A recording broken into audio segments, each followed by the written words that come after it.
movimento raro, Dinamarca anuncia que começará a recrutar mulheres para o serviço militar. Copenhague pretende incluir mulheres no serviço militar em uma medida rara, o que tornará o país um dos poucos a exigir que mulheres sirvam em suas forças armadas. Sentindo necessidade de aumentar o número de soldados, o país europeu pretende tomar novas medidas para conseguir elevar o seu contingente, utilizando o recrutamento de mulheres e prolongamento da duração do referido serviço de 4 para 11 meses para ambos os sexos.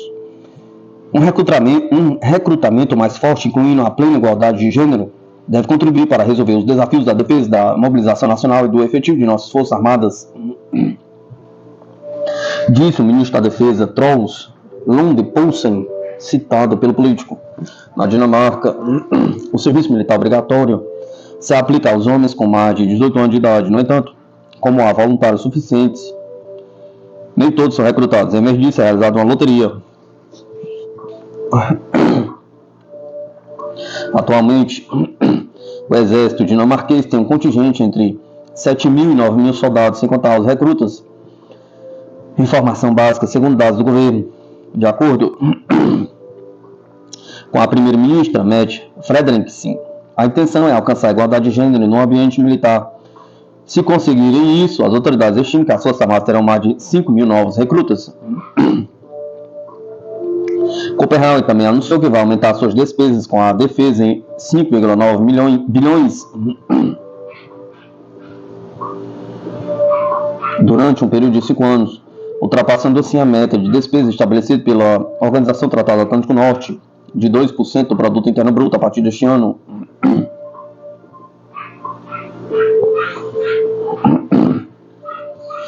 A nação europeia, disseram as autoridades, dará ênfase especial aos investimentos em sistemas de defesa aérea em uma brigada de infantaria de até 6.000 soldados até 2028. A decisão dinamarquesa acontece em um momento em que a Europa tem planos para fortalecer os seus exércitos e a sua segurança, independentemente do apoio que recebe dos americanos.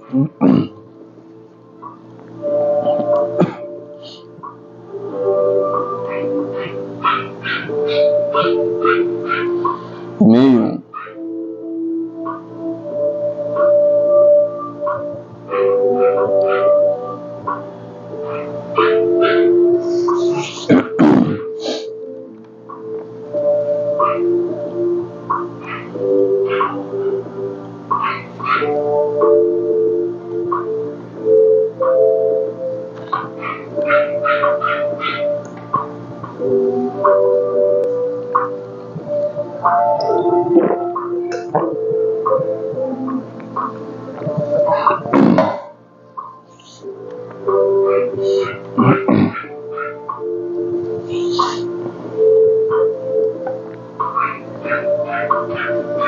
Em meio a desespero por munição, a União Europeia leva fundo de ajuda militar à Ucrânia para 5 bilhões de euros.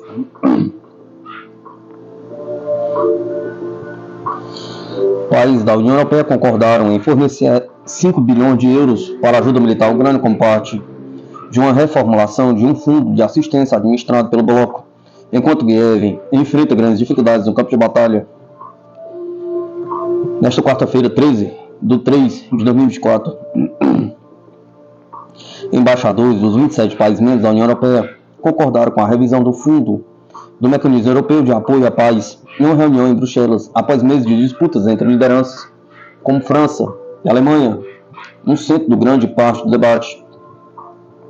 O fundo funciona como um gigantesco esquema de reembolso, concedendo aos membros da União Europeia compensações pelo envio de munições a outros países, explica Reuters.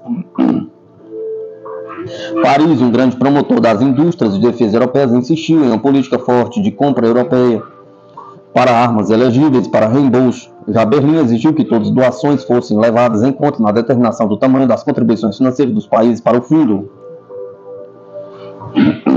Diplomatas afirmaram que foi alcançado um compromisso que permite flexibilidade nas regras de compra europeia e tem em conta parte do valor de ajuda bilateral no cálculo das contribuições financeiras dos membros. O texto final diz que o esquema deve dar prioridade à indústria de defesa europeia, ao mesmo tempo que permite excepcionalmente flexibilidade nos casos que não se possa fornecer os suprimentos em um prazo compatível com as necessidades ucranianas. O fundo aprovado nesta quarta-feira, 13/3/2024, tem caráter de urgência uma vez que a Ucrânia precisa desesperadamente de munições, conforme relatado pelo Conselho de Segurança Nacional dos Estados Unidos, Jack Sullivan, ontem.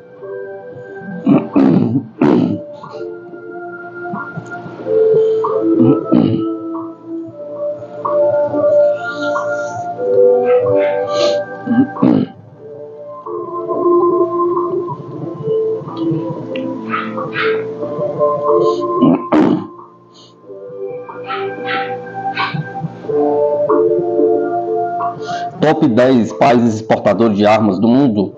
A instabilidade política internacional causada pelos conflitos na Europa e no Oriente Médio, bem como as tensões em outras partes do globo, leva a mudanças no mercado global de armas. As exportações, por sua vez, indicam que o país vendedor possui as tecnologias mais avançadas e uma indústria militar poderosa. De acordo com o recente relatório do Instituto Internacional de Pesquisa para a Paz de Estocolmo, que foi publicado na segunda-feira, as importações de armas pelos países europeus quase dobraram nos últimos 5 anos devido ao conflito russo-ucraniano. Ao mesmo tempo, as exportações de armas russas caíram 53%. A França se encontra no segundo lugar, superada apenas pelos Estados Unidos na lista dos maiores exportadores de armas do mundo, enquanto a Rússia está no terceiro lugar. A Ucrânia se tornou o quarto maior importador de armas do mundo. 10 principais países exportadores de armas de 2019 a 2023. Principal país exportador: Estados Unidos 42%, França 11%, Rússia 11%, China 5,8%, Itália 4,3%, Alemanha 5,6%, Reino Unido 3,7%, Espanha 2,7%, Israel 2,4%.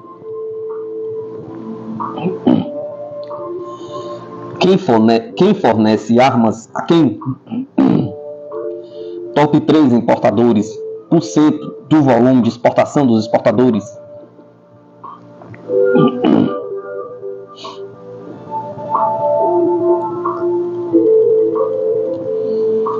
Estados Unidos fornece armas ao Japão, Arábia Saudita, Catar. Alemanha fornece armas a Israel, Ucrânia e Egito. Reino Unido fornece armas à Ucrânia, aos Estados Unidos e ao Catar.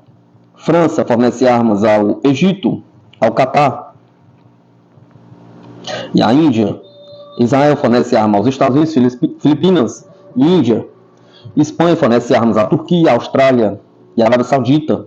Itália, ao Kuwait, ao Egito e ao Catar. Coreia do Sul fornece armas à Polônia, às Filipinas e à Índia. Rússia fornece armas à China, ao Egito e à Índia. China fornece armas ao Paquistão, a Bangladesh, a Tailândia. 10 principais países importadores de armas de 2019 a 2023. Índia, 9,8%. Arábia Saudita, 8,4%. Paquistão, 4,3%. Japão, 4,1%. Egito, Austrália, 3,7%. Coreia do Sul, 3,1%. China, 2,9%. Catar, 7,6%. E Ucrânia, 4,9%.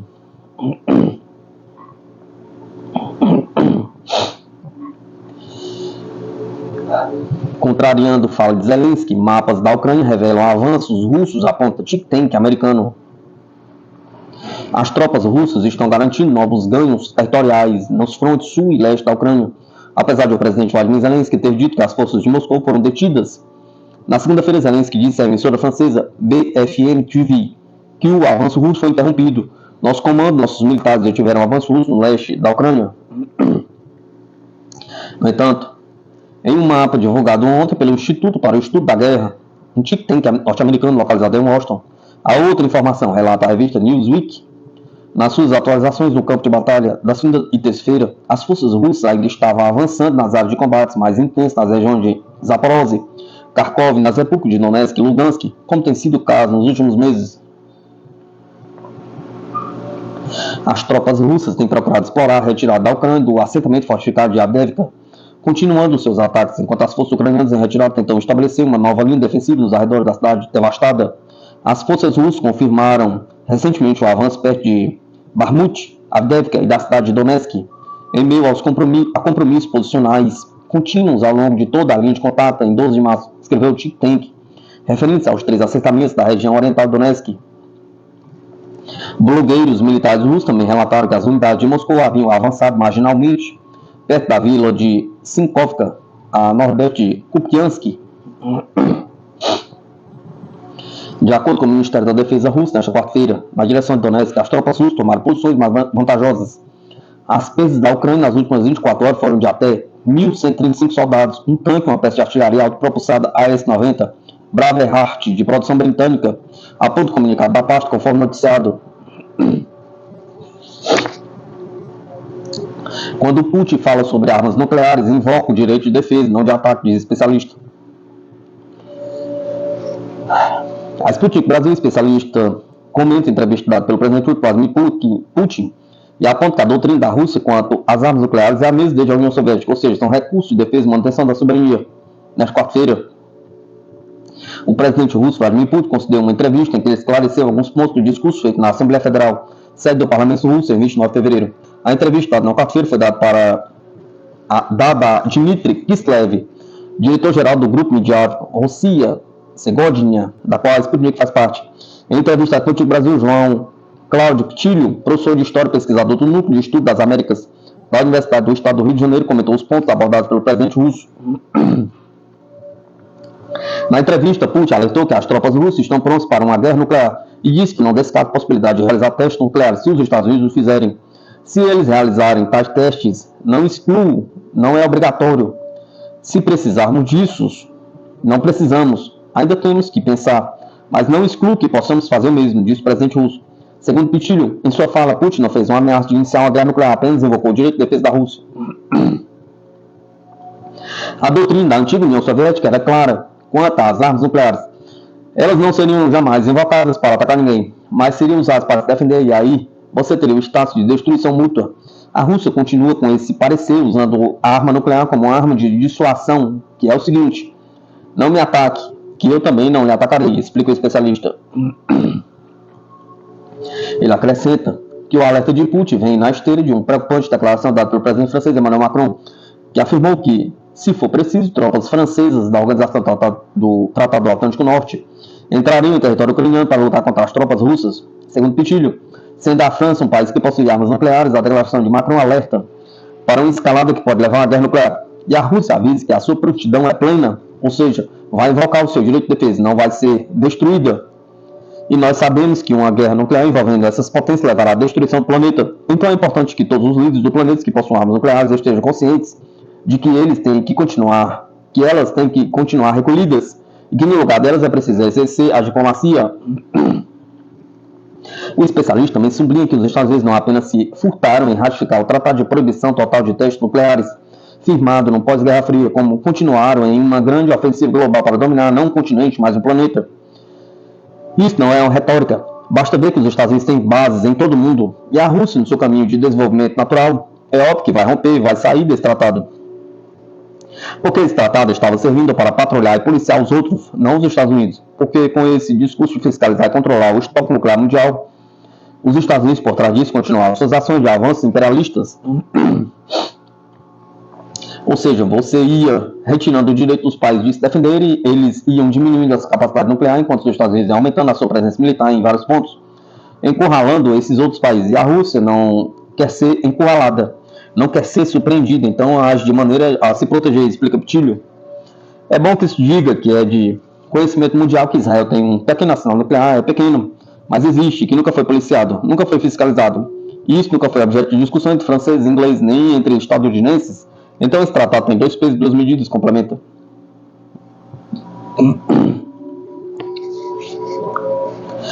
Na entrevista, Putin também comentou o recente anúncio do presidente dos Estados Unidos, Joe Biden, de que Washington não enviará tropas à Ucrânia, afirmando que a Rússia não se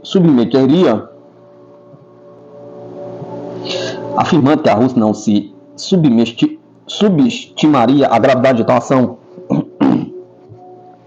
Sabemos o que são tropas americanas em território russo, são tropas intervencionistas, e é assim que as trataremos, mesmo que apareçam em território da Ucrânia, afirmou o presidente russo. Segundo Pitilho, a declaração é um alerta claro, no qual o presidente Putin avisa que a Rússia é um país que tem soberania.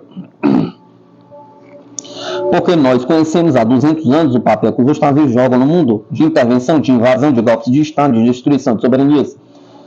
Então, os Estados Unidos são países que não se furtam, invadem e atacar países independentes.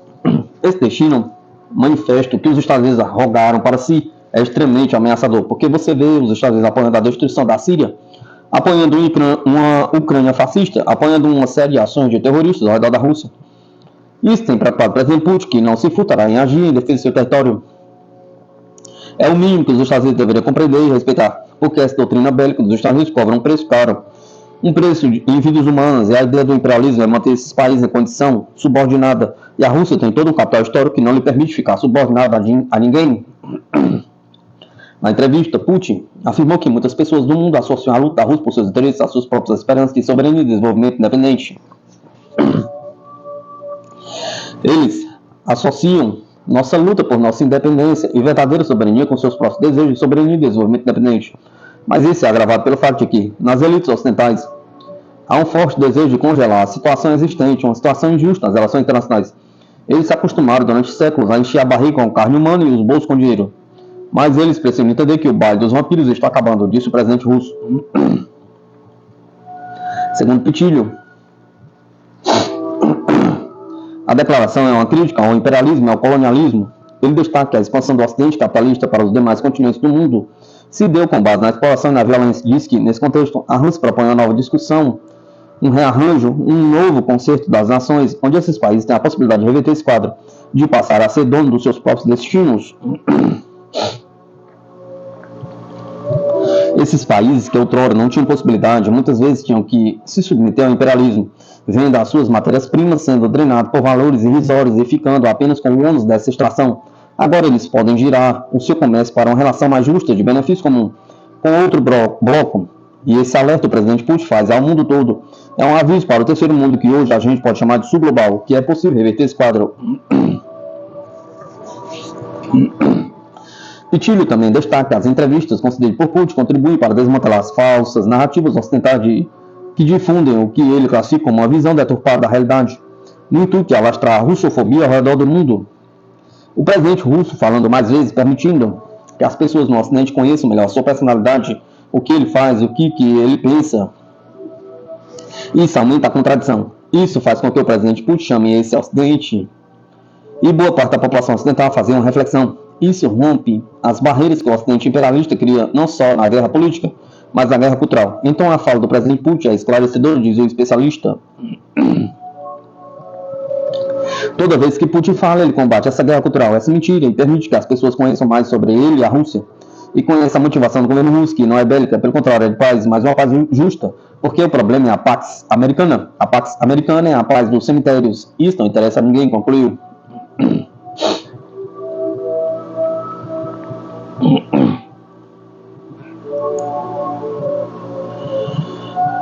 A Rússia tem como prioridade formar uma nova arquitetura de segurança na Eurásia, diz Lavrov. O território da Eurásia, que inclui a Ásia, a Europa e também o Oriente Médio, possui ligação direta com as disputas em curso no mundo e necessita de uma nova forma de segurança, acredita a chancelaria russa. Segundo o chanceler, a ação tem protagonismo na política externa russa, da degradação das instituições euroatlânticas, como a Organização para a Segurança e Cooperação da Europa.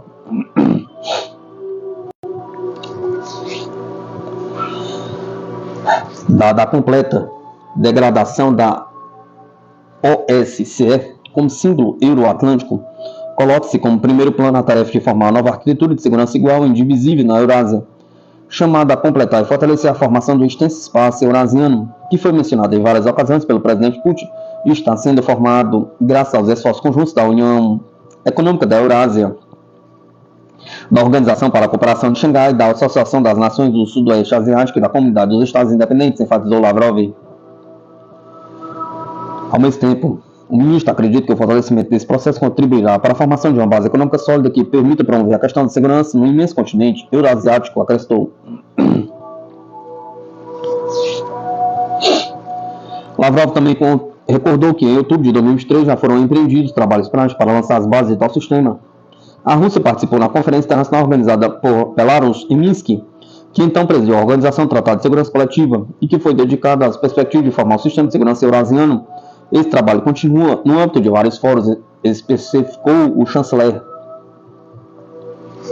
No mês passado, Lavrov denunciou que o Ocidente sonha em retirar a Rússia da OSCE uma vez que não gosto de ouvir sua opinião, mas o chanceler enfatizou que Moscou seguirá emitindo sua opinião no organismo sem se afastar do mesmo, conforme noticiado.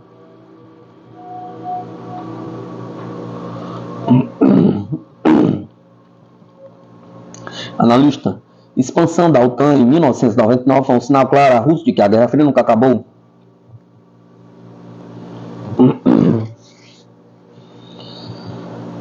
O dia 12 de março marca o 25º aniversário do início da expansão da OTAN para o leste europeu em 1999. A historiadora e veterana sérvio-americana Trifkovic disse a Sputnik como o erro fatídico cometido há um quarto de século preparou o terreno para a atual crise entre a Rússia e o Ocidente. O período de 3 semanas entre 12 de março e 4 de abril assinala 3 marcos importantes para a Organização do Tratado Atlântico Norte. Primeiro, em 12 de março de 1999, a aliança iniciou a incorporação dos países do leste europeu ao bloco, incluindo a República Tcheca, a Hungria e a Polônia. 2. Em 24 de março de 1999, a OTAN deu início a uma brutal campanha de bombardeio de 78 dias contra a Iugoslávia. 3. Em 4 de abril de 1949 foi fundado o bloco. A expansão do bloco foi um bom investimento para o antigo presidente Bill Clinton, 1993-2001, cuja administração definiu o rumo para o alargamento da OTAN. Quase imediatamente após assumir o cargo, disse ele aos participantes em uma conferência da OTAN em Praga, na terça-feira: foi um risco bom e sensato e fortaleceu imensamente a OTAN. E o lema desta conferência é tão verdadeiro hoje como era então. Talvez mais verdadeiro. Nunca podemos considerar a nossa segurança garantida. Sabemos que precisaremos de mais redes de cooperação, disse Clinton. 25 anos cutucando o urso russo. A história verá a adesão da República Tcheca, da Hungria e da Polônia como um passo fundamental para uma cooperação e integração europeias, para uma Europa sem linhas divisórias, disse o ex-secretário-geral da OTAN, Javier Solana, em 1999.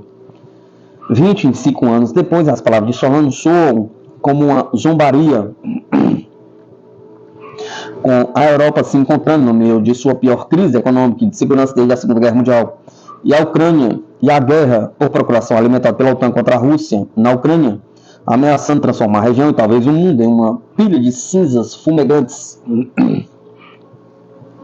A primeira rodada de expansão da OTAN no leste europeu marcou uma mudança estratégica na política dos Estados Unidos, com a administração Clinton enviando um sinal claro de que se pretendia usar a OTAN como um meio de proteger o poder dos Estados Unidos no leste europeu e ampliá-lo, embora a União Soviética tenha deixado de existir, diz a doutora Trifkovic. Em outras palavras, foi uma decisão que refletiu a intenção do governo dos americanos de tratar a OTAN como característica permanente, como um fator permanente na cena internacional, e não mais como uma aliança defensiva que foi criada em 1949, pelo menos teoricamente, para defender a Europa Ocidental contra uma possível agressão soviética, disse Trifkovic. Em termos estratégicos, o alargamento de 1999 representou uma grande mudança na grande estratégia dos Estados Unidos e enviou um sinal claro à Rússia, que na época atravessava um período de extremo fracasso sob Boris Yeltsin, de que o jogo não acabou, acrescentando a observadora. O que parecia ser o fim da Guerra Fria não foi o fim da Aliança Ocidental. Para os russos, penso que também foi um momento preocupante quando perceberam que a promessa feita por James Baker, então secretário de Estado dos Estados Unidos, de que não haveria alargamento, já não era válida, disse Trifkovic, referindo-se à declaração de Baker de fevereiro de 1990 ao líder soviético Mikhail Gorbachev, de que a OTAN não se moveria uma polegada para o leste da Alemanha, enquanto se aguarda a aprovação soviética para a anexação da Alemanha Oriental pela República Federal. Em uma reviravolta do destino, simbolizando o ritmo geopolítico agressivo e renovado da OTAN, a aliança iniciou uma campanha de bombardeio massivo sobre a Iugoslávia em 24 de março de 1999, menos de 2 semanas após a adesão da República Tcheca, da Hungria e da Polônia ao bloco. Nenhuma tropa desses países foi usada contra a Iugoslávia, apenas território húngaro para sobrevoos de aeronaves da OTAN. A principal base de ataque foi Aviano, na Itália, lembrou Trifkovic. No entanto, o fato de a OTAN estar começando a cercar a Sérvia por todos os lados teve um efeito psicológico profundo. Além disso, Vladimir Putin afirmou oficialmente que a ação da OTAN contra a Iugoslávia ajudou, na verdade, os russos a terem uma avaliação mais clara e mais sóbria das intenções ocidentais. O cerco continuou desde então com 13 membros adicionais entrando na OTAN nos 25 anos desde 1999, 6 deles vizinhos da Sérvia. Em última análise, a decisão da administração Clinton de expandir a OTAN foi um erro fatídico estratégico, arruinando a relação incipiente entre Washington e Moscou, preparando o terreno para a crise ucraniana e servindo para aproximar a Rússia e a China muito mais do que tinham sido desde a década de 1950.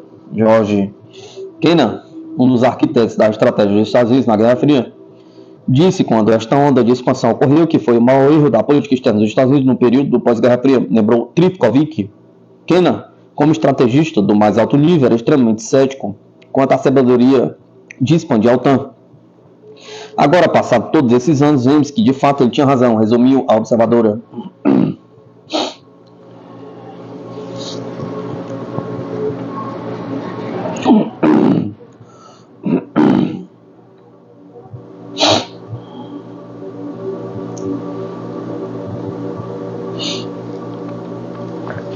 Exército dos Estados Unidos se instala na hidrovia Paraguai-Paraná. Até onde vai a interferência? Pergunta. Um acordo assinado entre a Argentina e os Estados Unidos vai permitir ao exército norte-americano instalar seu corpo de engenheiros na hidrovia, por onde sai grande parte da produção do Cone Sul. Em diálogo com a Sputnik, o analista Christian Hill alertou que os Estados Unidos vão poder interferir no comércio exterior da região. Um acordo assinado entre os governos da Argentina e dos Estados Unidos concede ao exército dos Estados Unidos interferência na hidrovia Paraguai-Paraná, um dos mais importantes canais do comércio da Argentina e de todo o Cone Sul da América do Sul. O documento assinado nos primeiros dias de março poderá até dar a Washington o controle sobre o destino das mercadorias que partem para países como a China. Segundo o site da Embaixada dos Estados Unidos na Argentina, o acordo estabelece cooperação técnica entre a Administração Geral de Portos da Argentina e o Corpo de Engenheiros do Exército dos Estados Unidos, ramo encarregado da construção militar e das obras civis, ao Serviço de Defesa dos Estados Unidos. Um comunicado da AGP informa que o acordo está focado na troca de informações de gestão e que permitirá a implantação de novas formações em aspecto de gestão de portos e hidrovias navegáveis, manutenção da navegação e do equilíbrio ambiental, desenvolvimento de infraestruturas, etc. Quanta influência isso terá? Pergunta. A AGP destaca ainda como pano de fundo que o Corpo de Engenheiros já administra a rodovia do rio Mississippi nos Estados Unidos, que compartilha muitas características com a hidrovia Paraguai-Paraná. Mas, enquanto o governo argentino apresenta o acordo como uma conquista para fortalecer o canal de navegação, algumas vozes alertam sobre as implicações de o exército dos Estados Unidos começar a ter participação no canal. O acordo fala de informação e gestão, portanto o exército dos Estados Unidos passará a ter informações em primeira mão com seu pessoal no território sobre movimentações, infraestrutura e outros aspectos de gestão de decisões das autoridades argentinas em relação à gestão do recurso, disse a Sputnik, o analista internacional argentino Christian Hill. O especialista destacou a importância que a hidrovia tem para o comércio argentino e regional, pois liga a Bolívia, o Paraguai e a região brasileira de Mato Grosso ao Rio da Prata e ao Oceano Atlântico, além de ser fundamental para a produção de cereais argentinos. Aproximadamente 70% da produção paraguaia e 80% da produção argentina de commodities e bens manufaturados de origem agrícola saem pela hidrovia, observou. O analista destacou ainda a sua importância para o comércio legal, uma vez que costuma ser uma rota de saída para a Europa de cocaína produzida na América do Sul e de recursos extraídos pela mineração ilegal. É estratégico que a Argentina e os países da região tenham um controle efetivo desta estrada, afirmou Rio. Principais recursos da América do Sul. O analista lembrou que o interesse dos Estados Unidos na hidrovia não é novo, já que em 2022 o governo norte-americano havia assinado um acordo muito semelhante ao atual, mas com o governo do Paraguai, prevendo também a participação do Corpo de Engenheiros do Exército. Em 2021, mesmo o Corpo de Engenheiros acordou com o Equador colaborar na assistência técnica e proteção da hidrelétrica Ocacudo Sinclair. Nos 3 casos, o envolvimento militar norte-americano foi ligado pelo mesmo homem, Adel McConnell, gestor do projeto do Corpo de Engenheiros. Para Rio, esse contexto mostra a importância para Washington de abordar estes recursos chaves na América do Sul, bem como a sua intenção de aprofundar sua participação o mais rapidamente possível. No Paraguai, meses após a assinatura, houve pressão dos Estados Unidos para que o país autorizasse a presença de militares norte-americanos em tarefas de controle. Este é provavelmente uma questão que aparecerá também na Argentina em pouco tempo, disse Rio. O analista considerou que a trilha de segurança que atravessa a cidade argentina de Rosário, principal porto do Rio Paraná, gera uma situação favorável para que os Estados Unidos façam este pedido no âmbito de ações de colaborar com a Argentina na luta contra o tráfico de drogas. Rio alertou ainda que a participação dos Estados Unidos na gestão poderia ter até interferir na saída de mercadoria para destinos comerciais sancionados por Washington. Certamente vão querer ter o controle de onde vai a mercadoria e do que entra, ou seja, o controle do comércio exterior, legal e ilegal. Para a Argentina, tudo é uma perda de soberania sobre um dos seus recursos estratégicos, alertou. Em contrapartida, Rio destacou que países sem viés ideológico a favor de Washington, como a Bolívia e o Brasil, poderiam exigir informações da Argentina sobre esse acordo, nos termos do Tratado da Bacia do Prata, assinado em 1969 por Brasil, Argentina, Paraguai e Uruguai. Na verdade, lembrou o especialista do governo argentino de Alberto Fernandes, pediu explicações ao Paraguai pela assinatura do acordo que introduziu o corpo de engenheiros dos Estados Unidos na parte paraguaia da hidrovia, homólogo ao assinado agora pela gestão de Javier Milei. Para Rio, é necessário que haja uma política regional em torno da hidrovia, pois embora o marco regulatório regional não impeça que os países da Bacia do Prata, assim, neste tipo de acordo, trata-se de uma questão suficientemente sensível para a região.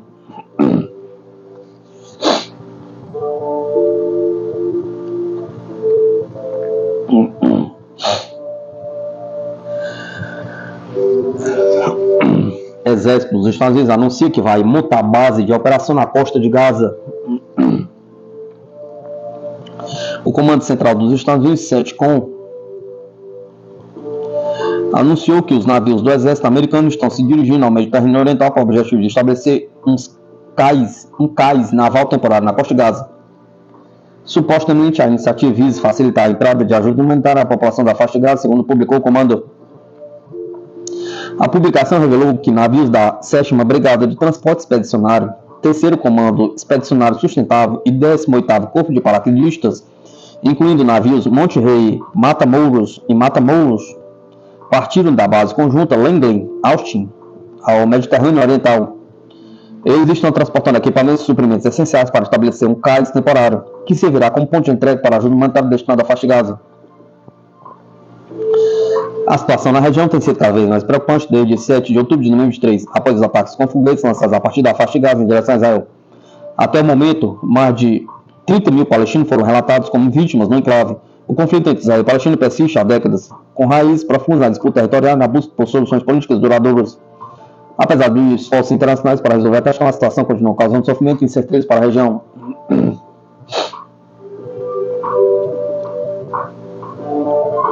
Putin afirma que a Rússia tratará as tropas dos Estados Unidos na Ucrânia como intervencionistas.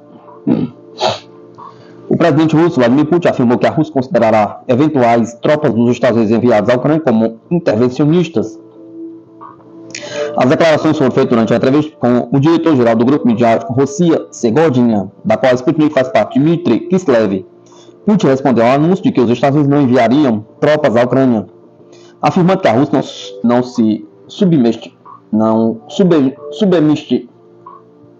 subestimaria a gravidade de tal ação. Sabemos o que são tropas americanas em território russo. São tropas intervencionistas e é assim que as trataremos, mesmo que apareçam em território da Ucrânia, afirmou o presidente russo.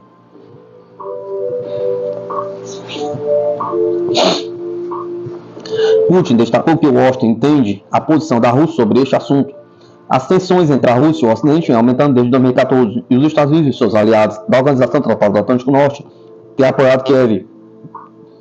Putin, na entrevista, também não descartou a possibilidade de a Rússia realizar testes nucleares se os Estados Unidos o fizerem. Se eles realizarem tais testes, não exclui, não é obrigatório. Se precisarmos disso, não precisamos. Ainda temos que pensar, mas não exclui que possamos fazer o mesmo. Ele especificou que as forças russas estão preparadas para uma guerra nuclear. Do ponto de vista militar, é claro que estamos prontos. Nossas forças estão constantemente em estado de prontidão.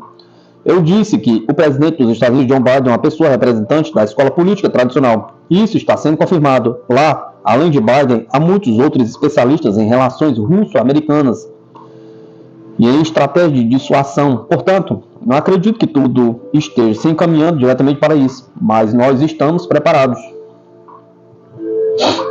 Ele destacou que existe um tratado proibindo testes desse tipo. Os americanos não ratificaram o tratado de proibição total de testes nucleares e a Rússia retirou sua ratificação para manter a paridade, lembrou o presidente russo.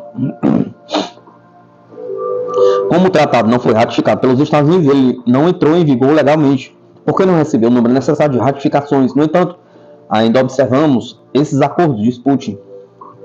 No entanto, ele acrescentou que os Estados Unidos estão sendo considerada a possibilidade de realizar tais testes. No entanto, ele acrescentou que nos Estados Unidos está sendo considerada a possibilidade de realizar tais testes. Isto está relacionado ao fato de que, quando surgem novas ogivas, alguns especialistas acreditam que não é suficiente testá-las apenas do computador.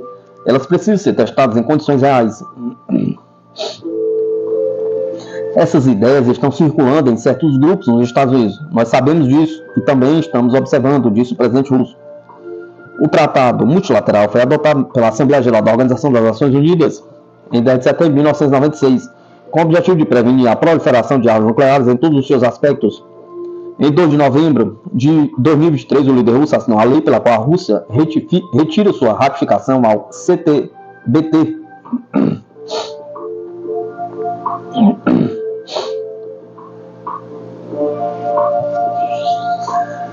Putin, Rússia está preparado para uma guerra nuclear, mas não acredito que isso vá em frente. A Rússia está preparada, tanto militar quanto tecnologicamente, para um possível conflito nuclear, embora seja improvável que as coisas cheguem a esse ponto, disse o presidente russo Vladimir Putin. Em entrevista a Dmitry Kislev, diretor-geral do grupo midiático Rossiya Segodnya, do qual a Sputnik faz parte. Do ponto de vista militar e técnico, estamos prontos, é claro, disse Putin. O mandatário enfatizou ainda que, se a questão ameaça a existência do Estado russo, as armas nucleares estão prontas para serem usadas.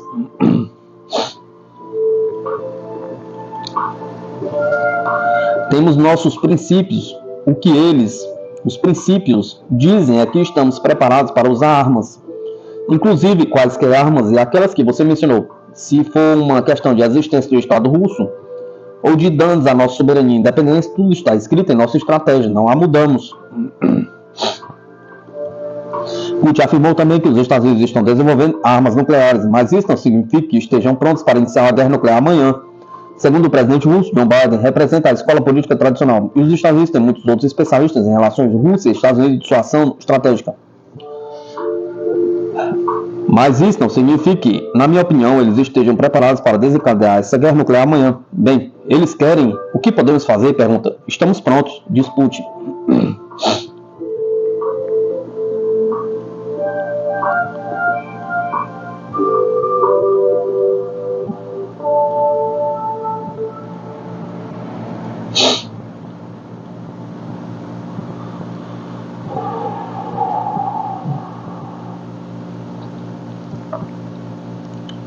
Putin.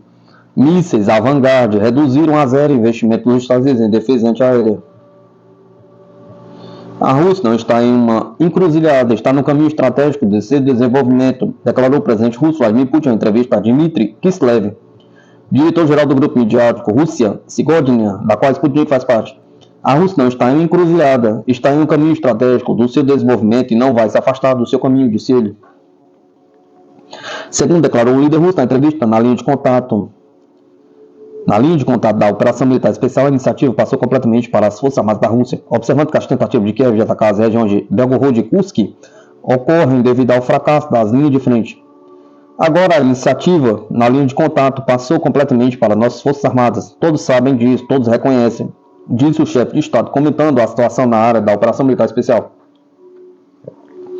Como a criação de mísseis à vanguarda impactou o sistema antimísseis dos Estados Unidos? Pergunta. A criação pela Rússia de mísseis em continentais à vanguarda fez com que basicamente Moscou neutralizasse todos os investimentos dos Estados Unidos no sistema de defesa contra mísseis, diz Putin. Se você calcular quanto custou a eles, digamos, um sistema de defesa contra mísseis conhecido, E um dos principais componentes de superação dos sistemas antiaérea da nossa parte, o míssil intercontinental Vanguard, o bloco planador de alcance intercontinental, são valores incomparáveis. E nós, de fato, reduzimos a zero tudo o que eles fizeram, tudo o que eles investiram nesse sistema de defesa contra mísseis, observou ele. Segundo Putin, a experiência de criação de mísseis Vanguard mostrou como é preciso agir. Linhas vermelhas em relação à Rússia. Os países que dizem não ter linhas vermelhas em relação à Rússia devem entender que, dessa forma, a Rússia também não as terá, diz Putin. Quanto aos países que dizem que não têm linhas vermelhas em relação à Rússia, então eles devem entender que na Rússia não haverá linhas vermelhas em relação a esses estados, afirmou o líder russo.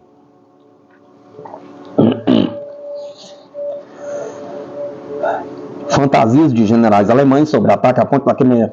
As especulações dos oficiais alemães de alto escalão sobre possíveis ataques à ponte da Crimeia visam assustar a Rússia, mas não passam de uma fantasia, observou Putin durante a entrevista. Eles fantasiam, se encorajam e eles próprios. Em segundo lugar, eles tentam nos intimidar. Quanto à Alemanha, lá existem problemas constitucionais. Eles falam certo quando dizem que, se esses mísseis Taurus atingirem a parte da ponte da Crimeia, que sem dúvida, mesmo em seu entendimento é território russo, isso é uma violação da Constituição da República Federal da Alemanha, disse o presidente. No início de março, a editora-chefe do grupo de mídia Rossiya Segodina, Margarita Simonian, publicou áudios que comprovam o envolvimento de altos oficiais da Bundeswehr, Forças Armadas da Alemanha, discutindo o ataque à ponte da Crimeia com mísseis Taurus. A Alemanha, através de seu ministro da Defesa, Boris Pistorius, disse que um participante da chamada militar sobre o ataque à ponte da Crimeia interceptada pela Rússia se juntou, por engano, à ligação através de uma linha não segura. Muitos países do mundo associam a luta da Rússia às suas esperanças de soberania. Muitas pessoas no mundo associam a luta da Rússia por seus interesses às suas próprias esperanças de soberania e desenvolvimento independente, afirmou Putin. O importante, a meu ver, é o seguinte. E por que isso está acontecendo? Pergunta. Não é por sermos formalmente membros do BRICS ou termos relações tradicionais com a África. Isso também é importante, mas a questão, na minha opinião, é completamente diferente. Consiste no fato de que este chamado bilhão de ouro, ao longo dos séculos, 500 anos, eles têm praticamente parasitado outros povos. Eles dilaceraram as infelizes nações da África, exploraram a América Latina, exploraram os países asiáticos, é claro, ninguém se esqueceu disso.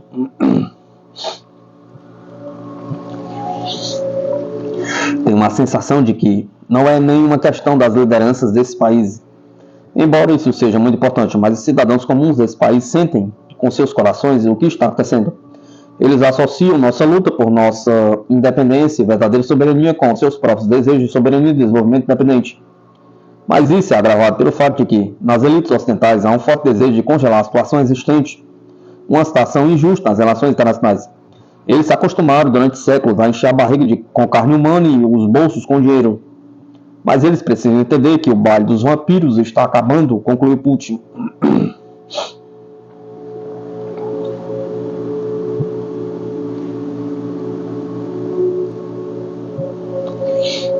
Mídia. Exportações de armas do Irã cresceram 5 vezes nos últimos 2 anos. O Irã aumentou suas exportações de armas entre 300% e 400% nos últimos 2 anos e tornou-se mais autossuficiente no setor de defesa, afirmou a agência estatal IRNA.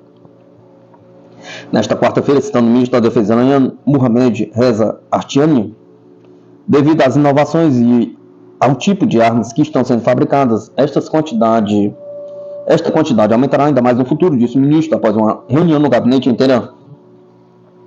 O Irã é agora autossuficiente na produção de motores de drones e trabalha na fabricação de motores pesados, disse o ministro.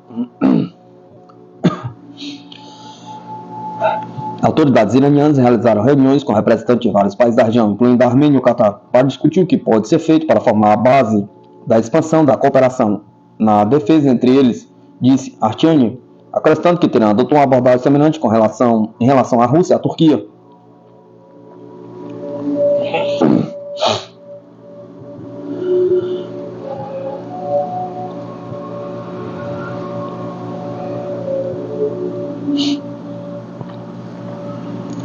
Especialista militar explica qual mensagem Putin envia ao Ocidente com sua nova grande entrevista. Nesta quarta-feira, o presidente da Rússia, Vladimir Putin, concedeu uma entrevista a Dmitry Kislev, diretor-geral do grupo midiático Rússia Segodny, na qual Sputnik faz parte. Questionado pela Sputnik, o analista militar e coronel aposentado das Forças Armadas da Rússia, Anatoly Matvichuk, explicou qual, segundo ele, a mensagem que Putin envia ao Ocidente com essa entrevista. A comunidade internacional tem certas regras de conduta não escritas. Eu até diria mesmo, talvez leis que grandes países que possuem economia poderosa, o exército mais poderoso tem em torno de si certo espaço vital, cuja violação, diminuição do tamanho leva à deteriorização da vida da população, à deteriorização do funcionamento da economia em geral, à deteriorização de todo o funcionamento do Estado como um todo, disse o especialista.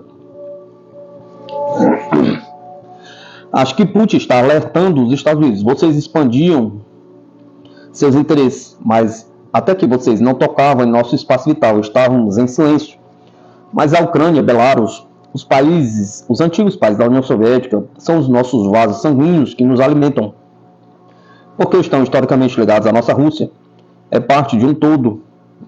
Invasão de qualquer exército estrangeiro sob as intenções mais plausíveis, por exemplo, defender a democracia, defender dos marcianos do território que consideramos a ser a priori nosso, será uma intervenção. Intervenção é uma invasão do espaço da economia, do espaço financeiro, do espaço da segurança militar, de fato, das áreas vitais, onde a Rússia realiza suas atividades vitais. Vamos defender este espaço com todas as forças e meios que temos. E sabemos que o presidente sempre havia advertido que se houver uma deteriorização súbita, ou mesmo uma ameaça à soberania, não vamos hesitar em usar armas nucleares. Acho que esta é a mensagem dele nesta entrevista, observou Matvichuk. Além disso, o especialista ponderou que consequências devem esperar. O especialista ponderou que consequências devem esperar a OTAN se o bloco enviar um contingente de tropas para a Ucrânia. Aquilo que eles dizem que vão enviar algo para lá, acho que é preciso dizer uma frase. Todos os alvos que consideramos críticos, a região Plavs, na Alemanha, onde estão armazenadas armas nucleares, este e outros centros economicamente avançados da União Europeia, a OTAN, que propagam uma atitude agressiva em relação a nós, já estão na mira das nossas forças nucleares estratégicas. E a nossa resposta será não contra quaisquer praças, mas em alvos específicos para a destruição que minará o poder econômico, em primeiro lugar, da União Europeia e, em segundo lugar, causarão danos irreparáveis aos Estados Unidos da América.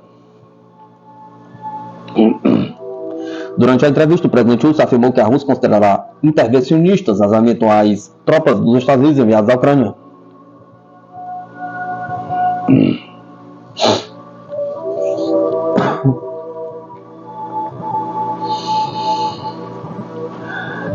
China teve reunião sobre política de segurança com a OTAN em Pequim, informa o Ministério da Defesa. A China e a OTAN realizaram o 8º diálogo de pessoal militar sobre política de segurança em Pequim nesta quarta-feira, 13/3 de 2024, de acordo com o comunicado do Ministério da Defesa chinês. A reunião foi co-presidida pelo Gabinete de Cooperação Militar Internacional da Comissão Militar Central da China e pela liderança do Departamento de Segurança Cooperativa do Estado-Maior Militar Internacional da OTAN, disse a nota. Os dois lados trocaram opiniões relacionadas a questões de defesa entre o país asiático e a Aliança Atlântica, bem como sobre a situação internacional e regional, afirmou o Ministério sem dar maiores detalhes. Pequim e a Aliança tiveram semelhantes diálogos pela última vez em fevereiro do ano passado na sede da OTAN em Bruxelas. O diálogo ocorre uma semana depois de a Suécia ter aderido à OTAN, deixando uma política de não alinhamento de longa data para a maior segurança dentro da aliança após o começo da operação russa na Ucrânia em 2022.